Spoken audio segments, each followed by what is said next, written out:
All right. Hello, everyone, and welcome back to the Notes and Quotes podcast. It's so lovely to have you guys back another week. Thank you so much for joining me. And if you are here for the first time, welcome to the community. Today is a special day for you to be joining us because we have a really lovely guest, Ronelle King. Ronelle, how are you? Thank you so much for joining. Thank you for having me. Awesome. Okay, so just to let everybody know who Ronelle is, she's a bit of a powerhouse, a bit intimidating to have her on the podcast because she's quite amazing. She will not say so herself, but she is amazing. She is an Afro Barbadian award winning gender rights activist. In 2016, she launched the viral Life in Leggings campaign, which empowered thousands of Caribbean women to share their experiences with gender based violence and sparking the formation of Life in Leggings, Caribbean Alliance Against Gender Based Violence. And Ronelle's initiatives include the Reclaim Our Streets Women's Solidarity March across 7 Caribbean countries and the Pink Parliament Mentorship Program, which increased women's participation in politics. And she's also been a UN Young Leader for the SDGs and an Obama Foundation Scholar. And she recently created a program which addresses the intersection between climate and gender based violence. So, I mean, it goes without saying. She like I said, bit of a powerhouse. Ronelle is quite amazing. I'm very honored to have her on the podcast today. She's also just a lovely person, as you will learn throughout this episode. So, as we do with all of the episodes, we have a quote to form the foundation of our conversation. And this quote was given to us by Ronelle. It's from, I don't know if I'm pronouncing the person's name correctly, Audre Lorde. Is that Audre it? Lorde. Audre Lorde. And it's such a good quote. It says, "When I dare to be powerful, to use my strength in the service of my vision, then it becomes less and less important whether I am afraid." That is, I feel like I need to read that again because that's just, oh, I want to unpack that. When I dare to be powerful, to use my strength in the service of my vision, then it becomes less and less important whether I am afraid. Why Mhm. did you choose this quote? I think it resonates with me because I'm a very shy person, actually. And activism, advocacy is a very intimidating field to be in. You don't go up against systems and think that everyone's gonna, like lay down and be like, okay, well, yeah, we accept change. There's always gonna be Yeah, like a backlash. There's gonna be push and pull. There's going to be those very intense dynamics. And to go up against those systems, you're often afraid. You're afraid of failure. You're afraid of, what if people misinterpret my message? What if people spread rumors about me? What, like all the things that tend to happen, the negative implications of this work. But mhm, she also has this lovely other quote that says, I am deliberate and afraid of nothing. What I do in my work, it doesn't matter for me whether I'm afraid. I kind of just bite down and do what I have to do. I just do the work because I want to see the change. And I know that I have right. it within me to create that change, within me to start those conversations. And so for me, I just I can't allow the fear and the anxiety to prevent me from even beginning or doing what I need to do because I know the impact that I want to see and I want to create. So I just Wow. find that strength and do it. Yeah, I think that's like really powerful, and it really, I guess it means just like it's fully encapsulates being in service of others, just putting Hmm.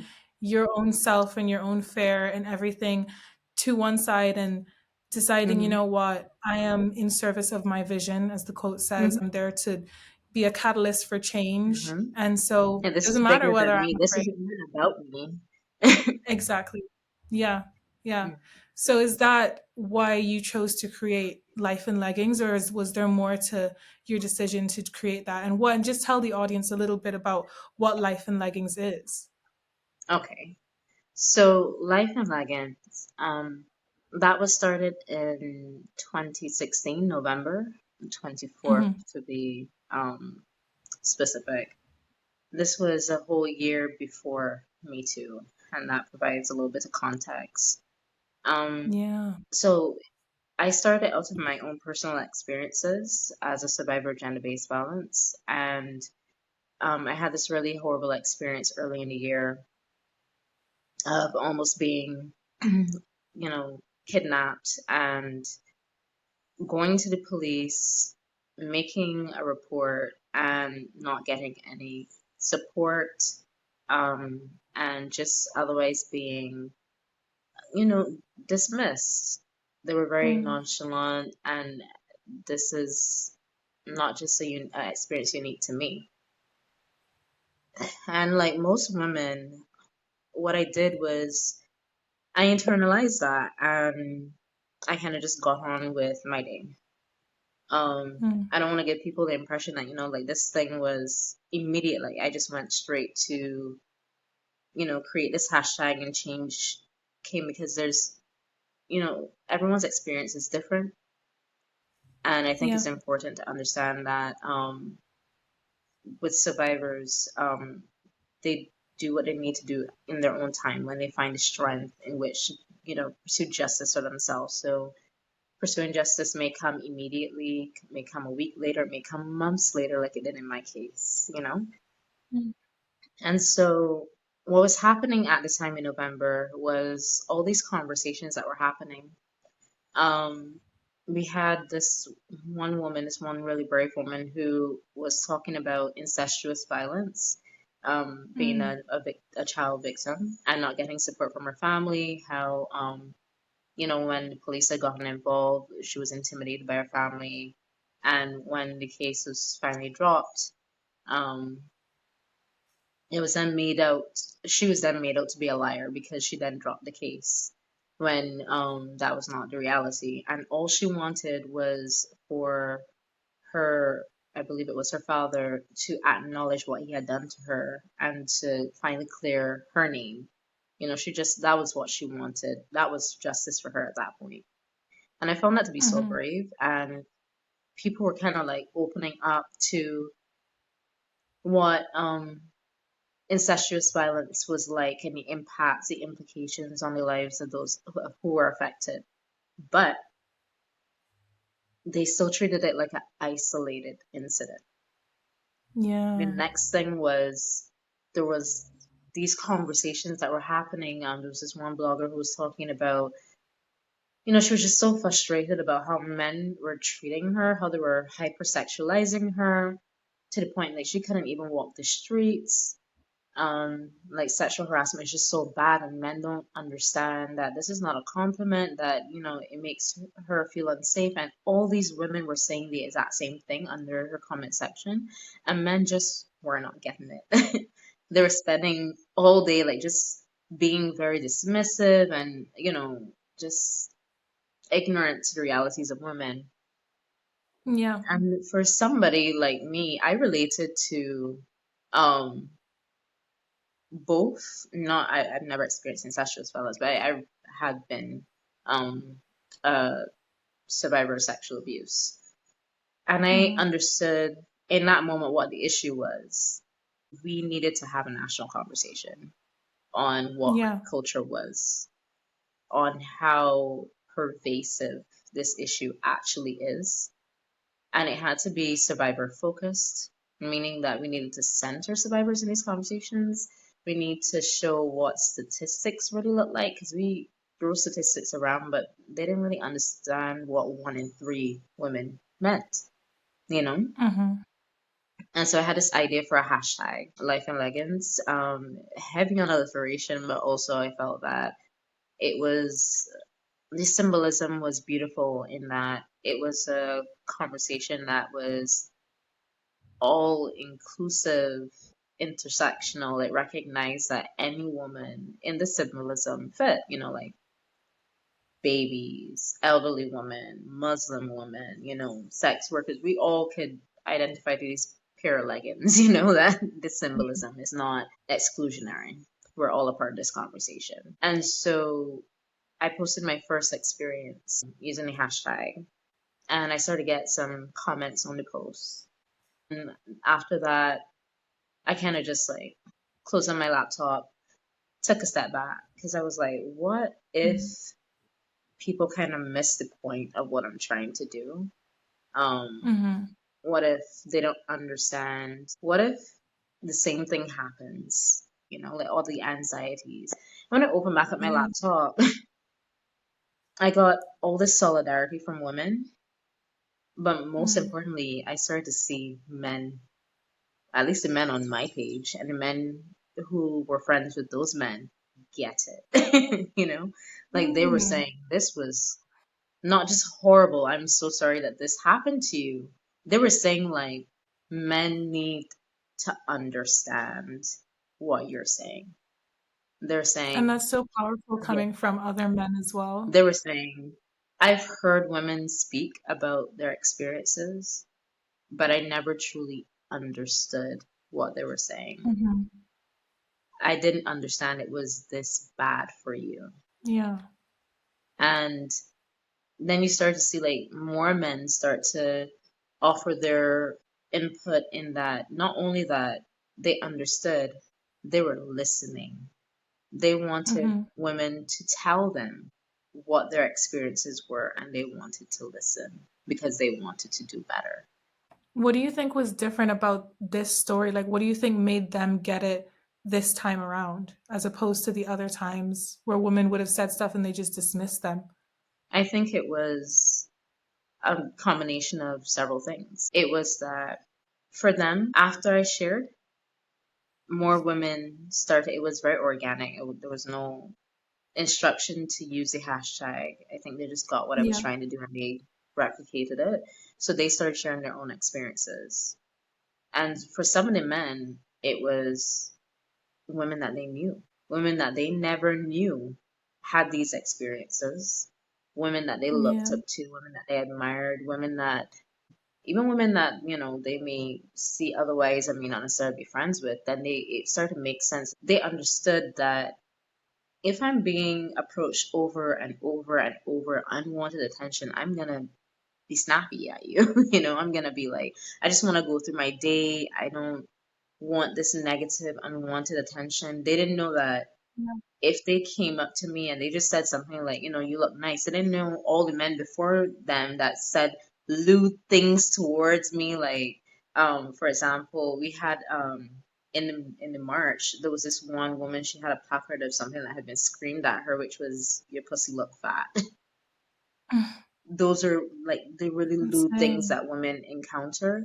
And I guess in a way they were able to kind of like somewhat put themselves in some of the women's shoes. But Hmm. also when they start to see the sheer number of women's experiences, I think that was the part that really stood out for them. And not just The the numbers. the number, the range. Mm. Women were talking about experiences from childhood. Women were talking about other women's experiences, as in like their grandmother's experience. Like, for example, a woman said that her grandmother never learned to swim because she had a bad experience of the instructor being handsy with her. And Wow. she, when she finally learned as an elderly woman, she made a remark to the extent of, she felt safe, finally Mm. safe enough to learn. You had women who, this one woman's experience of being a child, in that this girl, she was like about 5 years old, and she would engage in these very inappropriate behaviors, like kissing people on the lips, touching vaginas and stuff. And how it Mm. was explained to her was that this was how the girl understood how love was shown in her family, the Mm. grooming That's, of this girl, you know. yeah. And so they understood that it has nothing to do with the clothing you wear. It has nothing to do with your upbringing. It Hmm. is this is the experience that all women can relate to. We experience gender-based violence differently based on our intersections, the lives that we live. Like, I would never experience the type of trans misogyny that a black trans woman experiences or a trans woman experiences in Yeah. general, or the type of violence that a queer woman experiences. So it was this space in which women could finally talk about these things because I, prior to like Me Too and life in leggings, and we didn't talk about these things openly. No. There was a shame around it. And if you were so brave to speak about it, again, it was strictly like an isolated incident, and you were brave to speak about it, but your family may not have supported you. Especially if it Mhm. was something that happened in the home, you brought shame onto the family for speaking about this, right? And we even had in that there was a woman who spoke about her mother's partner sexually abusing her. She's speaking about this as an adult, finally thinking she's safe, and her mom put her out. Oh my gosh. Hmm. Yeah, As that's yeah. So when people say things like, and I think they got it, like white people don't seek justice immediately, but they don't speak out about these things because there are implications for breaking your silence. And so yeah, and what it it's also, become normalized as well to be Mhm. silent. And what it made clear for them was that it's not enough to ask a survivor to speak up. You also have to create environments that are supportive of them, that protect them, that don't that are non-judgmental, and that they don't feel like they're going to be re-victimized or penalized for speaking out, for speaking their truth. Right. Of So course. for them, the men, they finally got to understand what women's experiences were. And not just that, generally, women don't have one experience, they have many. These are all these Mhm. experiences, the ones that they may have known, the ones that they didn't know, that they carry with them. And so for them, it was just like they kind of just stepped through these doors where women were creating space, whether they Mhm. wanted to hear it or not. It was not centering men at all. It was about them and them finally having this catharsis, but also raising awareness in the same process, building solidarity, because the hashtag went really viral, traveled all throughout the Caribbean. It became a overnight success. So when I went to sleep and I woke up, my notifications were practically like it was pandemonium, and almost immediately everyone was like receptive because there was so much happening in the region, and it felt like this was the the perfect time to talk about it. Wow. I absolutely love that. I think that that is incredibly powerful, and I'm really happy that you did that just even by chance at the time that you did, because I think it's Hmm. so monumental. Because you mentioned the Me Too movement, and the Me Too movement, which has been revolutionary across the globe, but I think it was a very Western movement. Hmm. And I think it's so powerful and timely, like you said, to have a movement that is in the Caribbean, well, originated in the Hmm. Caribbean at least, Hmm. and that create spaces that let Caribbean women speak for themselves and speak to their own very unique experiences, like all of the different insane Absolutely. experiences that you would have mentioned. But Yep. the problem I think that many people have is that people look at gender equality movements and see it as just like a women's issue. They Hmm. see it as a movement that's strictly for women, which to some extent I understand because it's creating spaces for women to Hmm. share with each other. So, of course, at face value, it looks like a women's issue for women. So the Hmm. men don't need to like pay attention or whatever. But what role would you say that men have in a women's rights movement? Oh, they have a big role. I mean, first of all, let's look at it. Women are oppressing themselves, you know? Um, us Yeah. having, it's kind of like us being black people trying to solve racism without white people playing a massive role in a system that they Yeah. created and have the power to dismantle. Because we could talk about this all Yeah. day, but until they start to dismantle white supremacy along with us, we're not going to get the success that We'd we be need. running in circles. It's the same way, like as it relates to gender-based violence. Largely, this is largely male-perpetrated violence, even against self.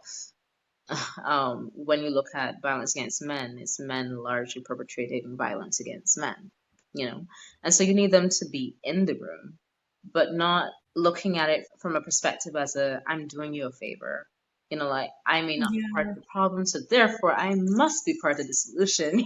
Like you don't come into the space with that kind of attitude. How you, Mhm. I think how I approach it with the men who are in the spaces as allies, with our project Redefining Masculinities, um, is that we teach them that the consciousness that we have as feminists didn't appear overnight. We weren't born with this. We are both socialized under patriarchy. This is a system that may Mhm. benefit you more, but it actually doesn't serve you well. It actually Yeah. harms you just as much as it harms us. And so we both are natural allies and have a vested interest in actually dismantling the system so that we could live not just a gender just life, but one that we can define ourselves and live harmoniously to some degree, if you get me.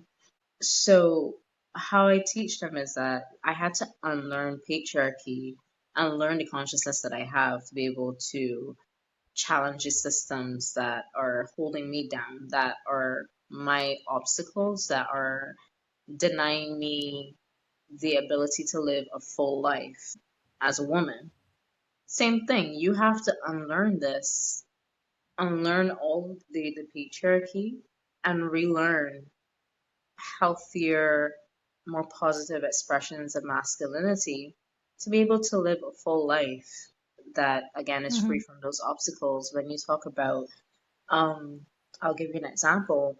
The man box that denies men the ability to express emotions fully beyond anger and horniness, you know. Mhm. When you get into relationships and don't have the tools that allow you to engage in emotional intelligence, then you're not going to be able to have a healthy relationship.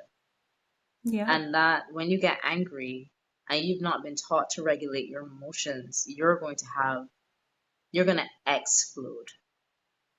Yeah. And so that's what you Yeah. tend to see where a man, it seems like an extreme reaction, but it happens so often that you know that this is a direct cause in the sense of a man, for example, would rationalize him cheating on his partner. For example, he Mhm. is acceptable for him to, have sex with all types of women despite being in a committed relationship. And he would expect the woman to stay and understand or forgive him and control her emotions while doing this, because he will seek forgiveness, but he don't want to hear about it too much. However, Yeah.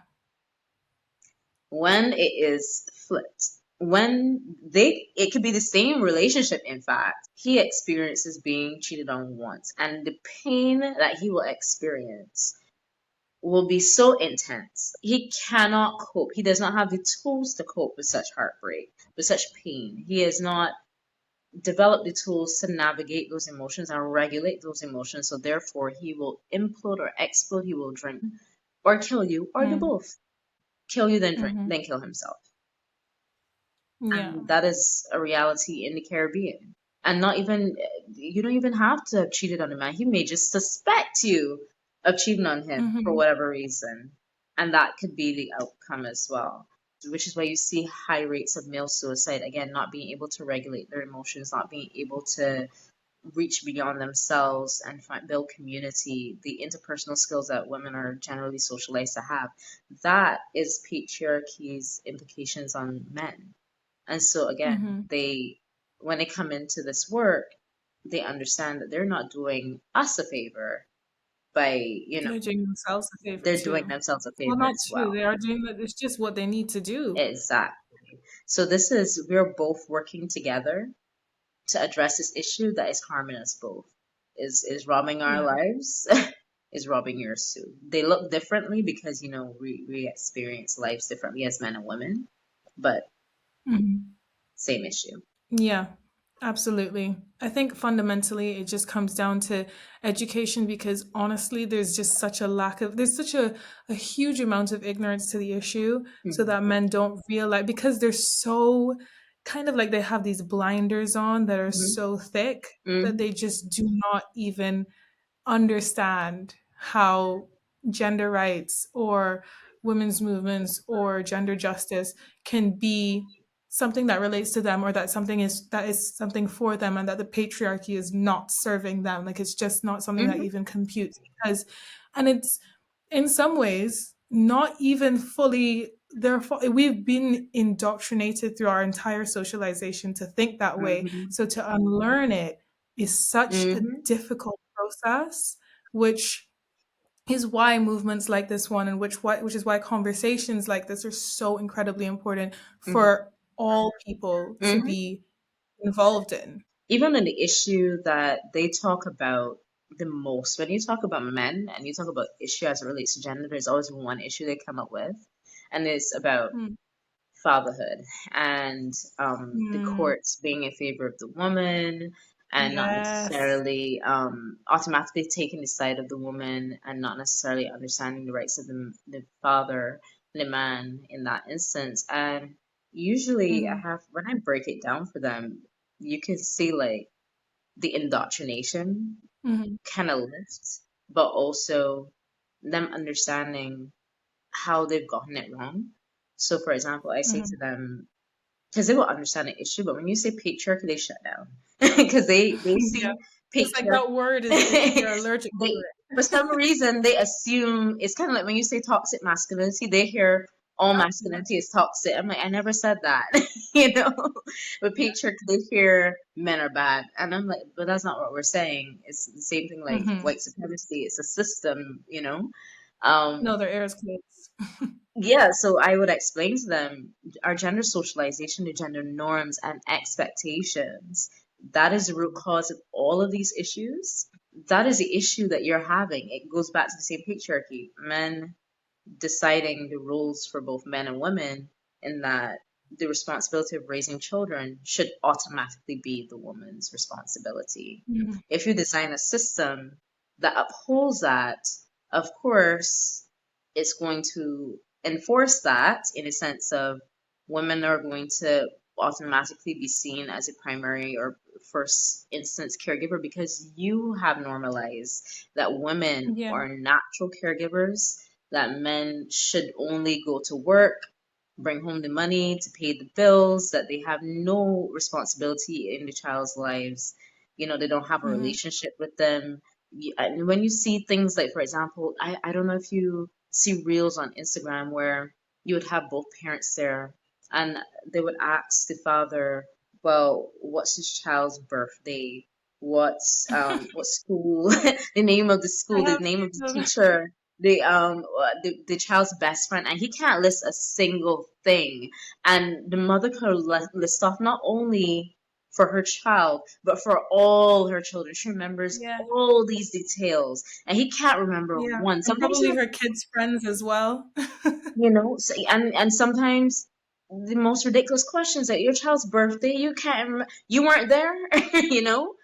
And then because they themselves don't, they've bought into, this is the responsibility of the woman, so why would the court award you responsibility if you haven't even tried to be an active parent in your child's life? You automatically put that responsibility on the woman, so therefore the court is going to enforce that, you know. Hmm. And then you have also things like, again, back to emotional regulation. You want to see your child, or you don't want to go through this process that you deem is bullshit, having to decide custody or whatever, and you start to threaten the woman. Of course, the court is gonna say you don't have access to the child and the woman. That you can't. You get me? Those types of things Yeah. that it seems obvious, but But when it's you not. lay It's out not. like that, then they're like, "Oh, that makes sense." It's not. I'm not helping the situation, and this is the most common one. Most men actually don't go seek custody of their children. They actually don't Hmm. attempt. That's true. So That is. obviously the court is going to rule default in the woman's favor. You're Yeah. not trying And to then it get. even goes badly for even for men that are involved in their kids' lives, and then they are going through a divorce or a custody situation, Mhm, and then the court rules in favor of the woman even though the man might be more mhm. suited, and then they use that as a way to kind of, come against the feminist movement. That is just further proof. of the Mm-hmm. issue at hand and why we need to take down the patriarchy. So I don't understand Mm-hmm. the Absolutely. delusion. Absolutely. Yeah. It's such a interesting conversation again of gender norms, expectations, and how that plays out in real life. And what I say, even to the last point, is that when I hear guys often say that from their experience, so they talk about, well, the court awarded my partner, my ex partner, my child mother, full custody, and I Hmm. asked, but did you challenge it? Did you? They said no because you know how it is. The court rules in favor of the woman. I said, well, you would have never actually. The court actually rules in favor of both parents automatically if you challenge. You have to prove Hmm. yourself to be an unfit parent for them to rule fully in favor of the woman. They have a vested interest in keeping both parents in the lives of the child. Yeah. And you could see them realize that they actually, it became a self fulfilling prophecy by them not doing what they needed to do to be in their child's life. And that is the reality of, again, patriarchy as it relates to a lot of the issues as it relates to men. Unfortunately, by not trying to dismantle the system or seeing the system as something to dismantle, they tend to trap themselves into this caricature of what a man is and perform this to their own detriment and unfortunately to our own detriment as women. Yeah. Yeah. It is so incredibly intricate, but then when you break it down, the core issue is so simple. Yes. But It's embarrassingly simple. yeah, yeah. Honestly, not to complicate it further, Mm, but you yes. have been a strong advocate for intersectional approaches to Mhm. gender justice and gender rights. Yes. For those who might be unaware, what Mm. exactly does intersectionality mean, and why is intersectionality even important in issues like this? So I love Audre Lorde so much. She has such amazing quotes, right? She has another quote that says, simplifying it, we don't live single issue lives. What that Mm, means is that we have varying privileges and oppressions as well. I could use myself as an example. I am a woman. I am a black woman. That is a double negative in the sense of I experience these two oppressions. I am yeah. able-bodied, meaning that I don't have a disability. That is a privilege. I am a straight woman, cisgendered, heterosexual. Those are Hmm. privileges that I carry, and the list could go on and on and on. What that means is that I recognize that in order to address the issues head on, I need to see those.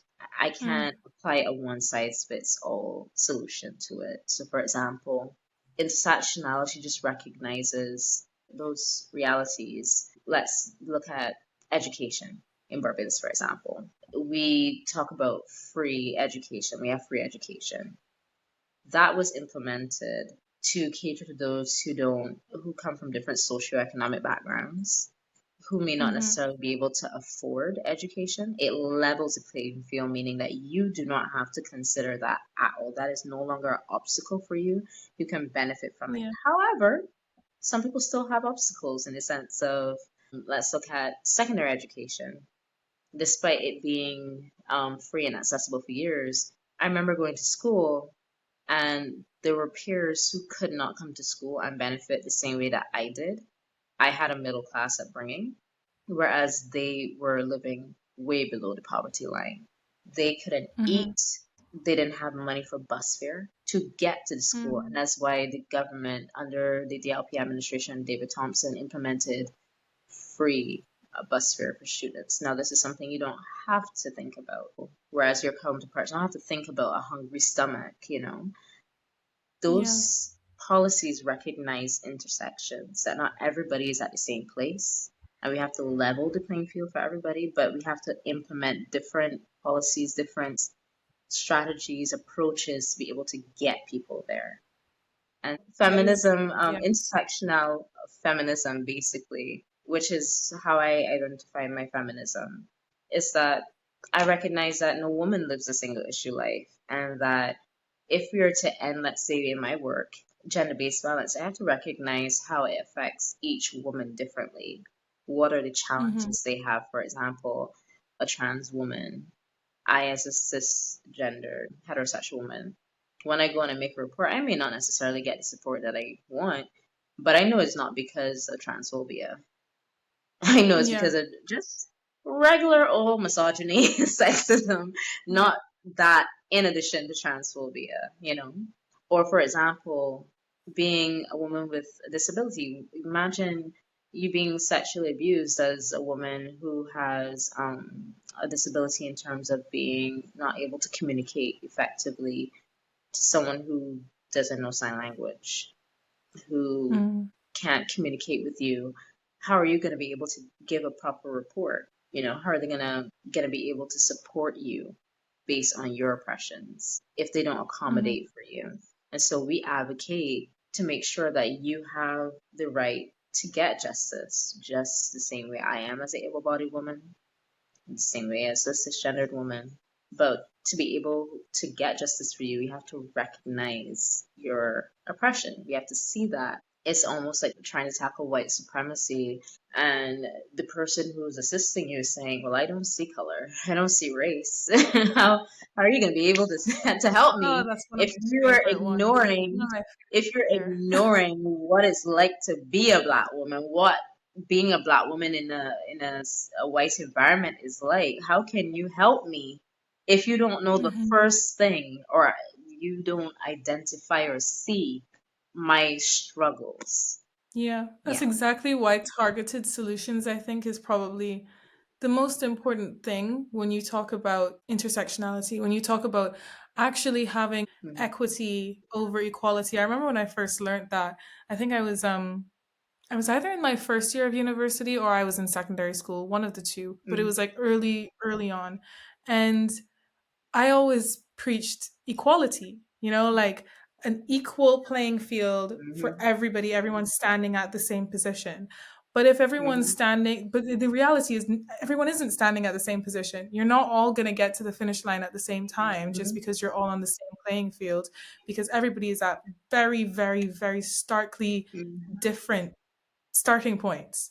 Mhm. So, having equity and having solutions that are targeted to each marginalized group in specific ways for Mhm. their specific issues is way more important than I think we give credit for. Absolutely. And that's why I feel like it's really important to open up conversations, and not only just conversations, but open up actual Mhm. actions when we think about creating an equitable world instead of an Mhm. equal world. And that translates to everything. That translates to gender issues, to climate, to Mhm. mental health, to whatever.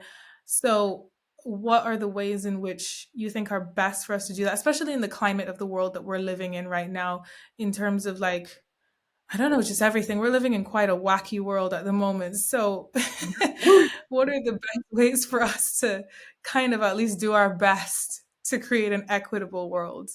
I think it really starts with our individual actions, starting with not just ourselves, but what we can control.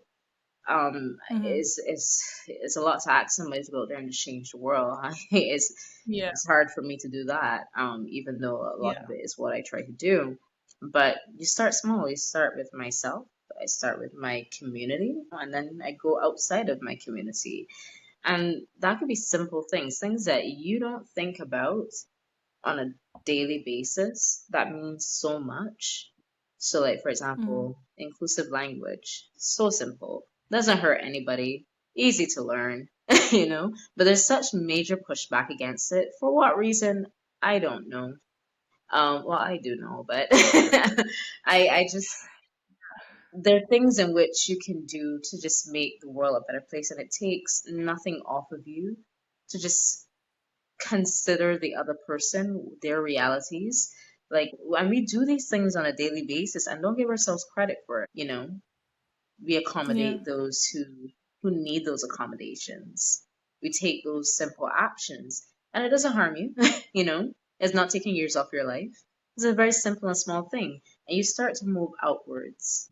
whether it is raising your voice at school, raising your voice at work, simple things. Like I remember I worked at this call center years ago, and when I got there, it was a very, very sexist place. Very sexist. The cubicles that I worked in was so sexist.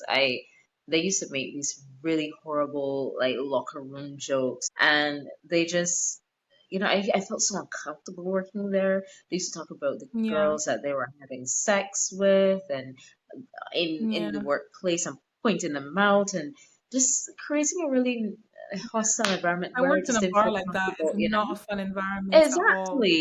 Made me feel so uncomfortable.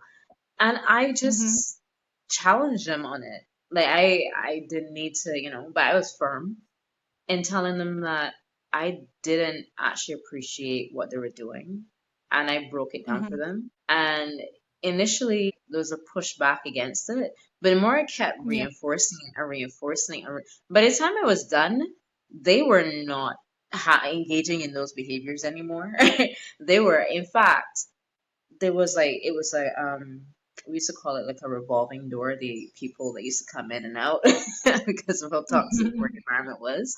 When new people came in with the same behaviors, it was actually the guys who I held accountable who were holding them accountable by the time it was Really? done. Yes, it was a shock for me too, because generally my understanding was men don't listen to women on these issues, and I felt Yeah. like I don't know, they're probably just gonna be like, "Oh, this feminist," and be very dismissive. But I don't know if it Yeah. was the way that I went about it. Maybe I was just a no nonsense person on it. Maybe they respect. I don't know what it was, but I think they just saw that I was serious about it. It mattered a lot, and I think it was also explained to them that it wasn't that I was just condemning them. It's that I felt that they Mhm. had the potential to do so much better and be so much better that this is actually I beneath think that's them. the best way to approach it because a lot of the time, and I've experienced it too, where I would try and call out, an Hmm. issue or call out a way that a person is like speaking about a certain community or something, or if they're Hmm. using really derogatory language or Hmm. something like that.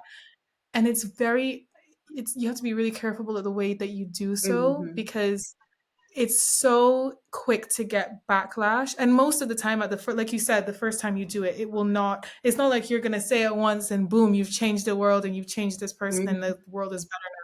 But I think if you speak to people down on their level and you make them feel Hmm. like you're not trying to talk down to them, Yeah. you're also not trying to make them feel shit about themselves. Hmm. You are just trying to explain to them from a human aspect. Hmm. This is Hmm.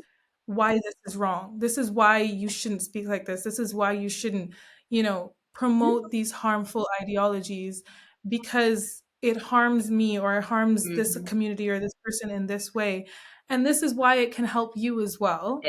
And I think Exactly. that taking it back to the same thing about making them feel like it could be better for them as well, that you are Exactly. capable of so much more and the impact that you can have if Hmm. you change your practices, not just for other Exactly. people.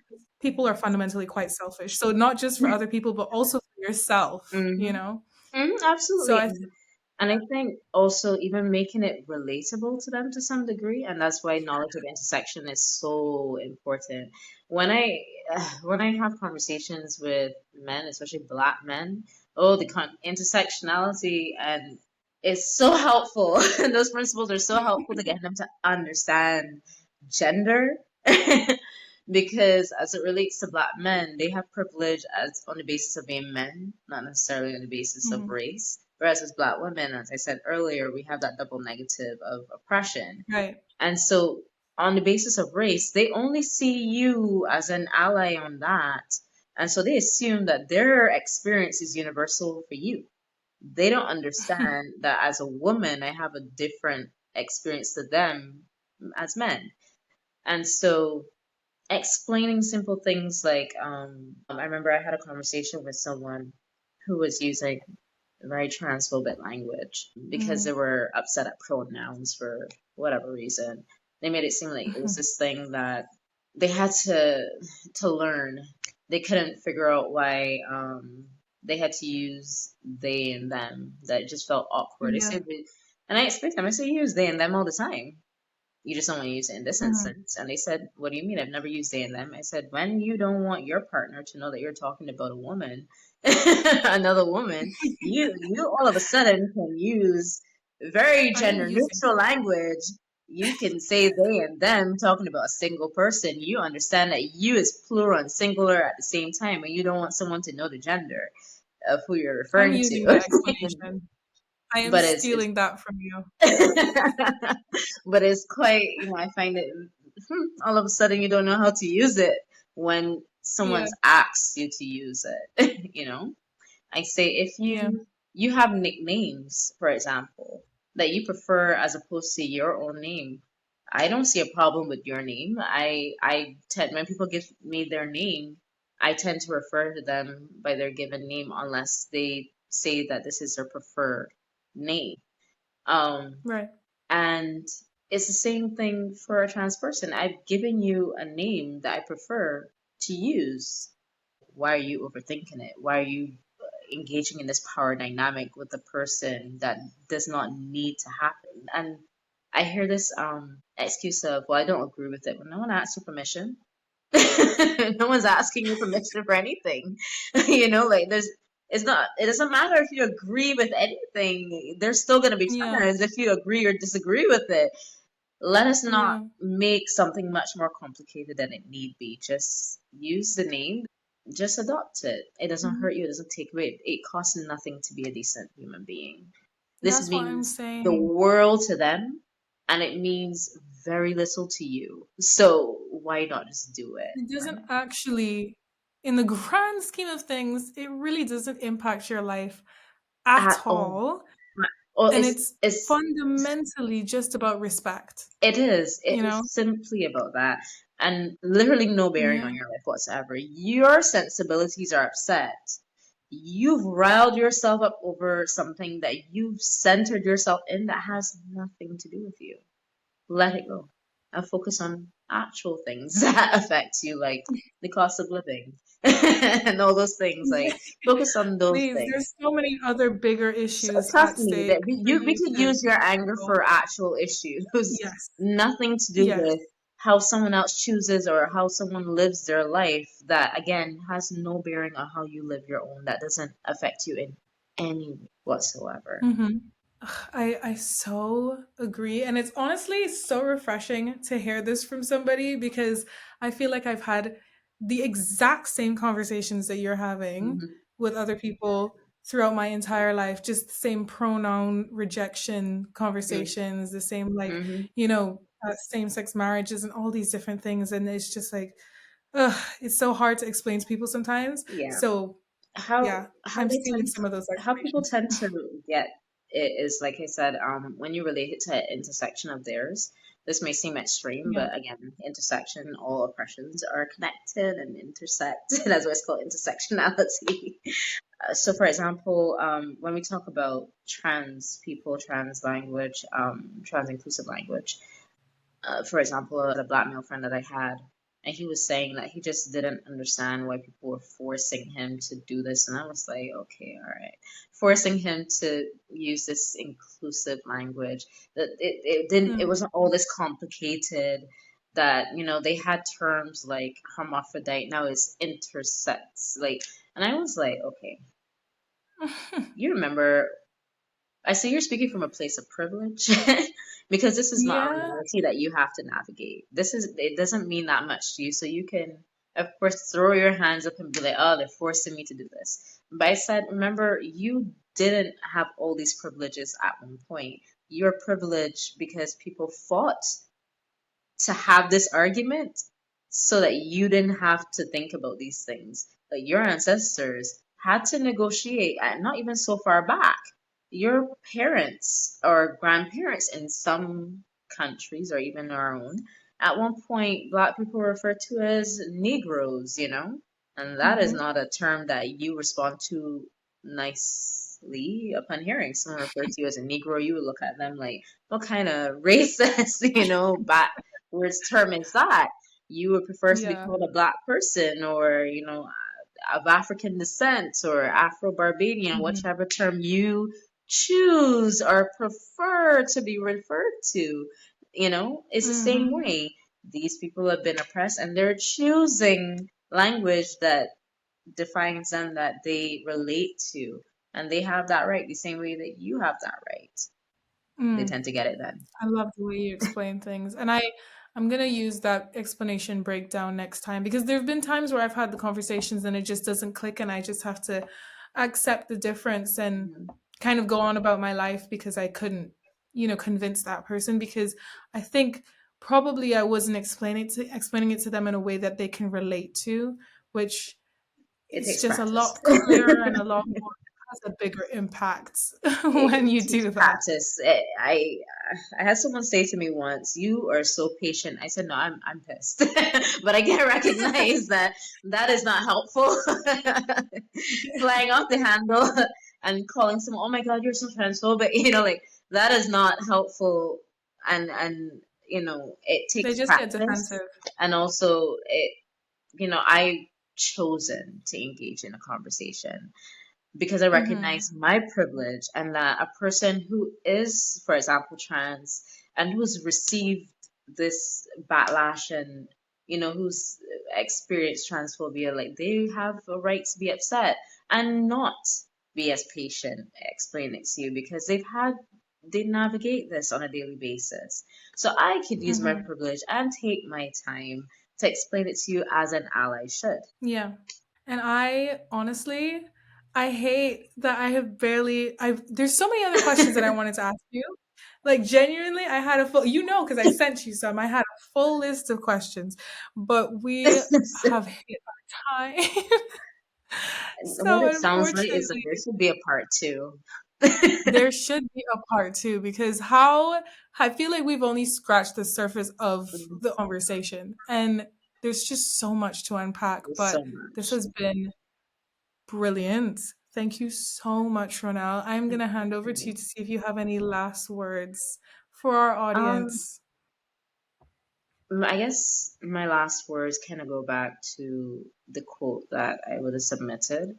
And Hmm. what we discussed. It takes really nothing to be a decent person, to treat others how you would like to be treated, to create the world that Yeah. we want to live in, one that is free from inequalities, that has respect for all people. And it really starts with our individual actions. If you see a problem, you have within you the ability to change that. That doesn't necessarily mean that you have to be at the front of the movement. A movement takes all actors, everyone at the back, in the middle, someone online, someone. Just figure out what your role is in the movement Yeah. and creating change. And do that. Take that small action in your individual life, but also beyond that, join a nonprofit, have conversation with your friends. What actions you take, just start, regardless of the fears that you have, the anxieties that you have. Use your voice to speak out, even if you are the sole person speaking out. You don't know the impact that you're going to have. Many times I've spoken out in very hostile spaces and gotten no support. And when almost everybody left, someone would have come up to me and said, "I'm so glad that you said that. I was thinking it, but I was afraid to say it." And you would hope that someone would obviously join in, but it doesn't always happen, and that is okay. Stand up, even if it means standing alone, take that stand. And so I just say to you, start. Oh, perfect. I love it. Thank you so much. That is everything that I think people need to hear today, especially today Oh, with the especially today. environment that we're in. Oh, Yes. especially today. Well, that would be a whole other conversation. We would never stop talking. Yes. So that is Yeah. all for today, guys. Thank you so much once again, Ronelle, for joining. And thank you for listening to the Notes and Quotes podcast. If you want to, please, I really encourage you guys to go check out Ronelle, check out all of her different initiatives that she has going on. She's got so much going on. Tell them where they can check you out because I was gonna say some, but I feel like I'll probably miss them. So you tell them Oh, you can where they find can me find you. on Instagram, on Facebook, on X. I'm gonna say Twitter. The hesitation. At you could just type in my name, or I am Xilomen, so IAMXILOMEN, and it's across all platforms the same handle. And of course, you could follow lifeandleggings.org.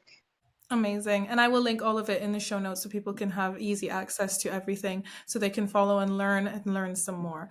And that is everything that we have for today, guys. If you enjoyed, please give it a like, a follow, share this episode with somebody that I know that there are people in your lives that need to hear this. So please definitely share it.